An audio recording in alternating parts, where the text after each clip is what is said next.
नमस्कार. झी मराठीवरील लक्ष्मी निवास ही मालिका सुरुवातीपासूनच चर्चेमध्ये आहे.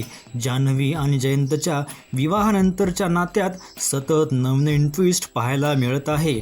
मात्र जयंतच्या अत्याचारी आणि विकृत वागणुकीमुळे प्रेक्षक अस्वस्थ झाले असून सोशल मीडियावर संतप्त प्रतिक्रिया उमटत आहेत.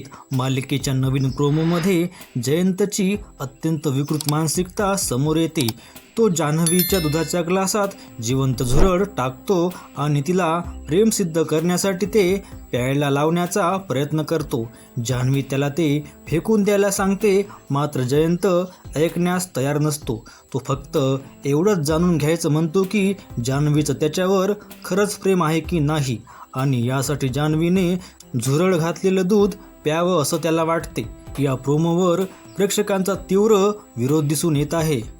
सोशल मीडियावर कमेंट्सचा महापूर आला असून प्रेक्षकांनी मालिकेतील अत्यंत नकारात्मक आणि घृणास्पद दृश्यांवर नाराजी व्यक्त केली आहे. जयंतच्या वाढत्या अत्याचाराला जान्हवी कशी प्रतिक्रिया देईल, तिच्या पालकांना सत्य कधी कळेल, या सर्व प्रश्नांची उत्तरं आगामी भागांमध्ये मिळणार आहेत.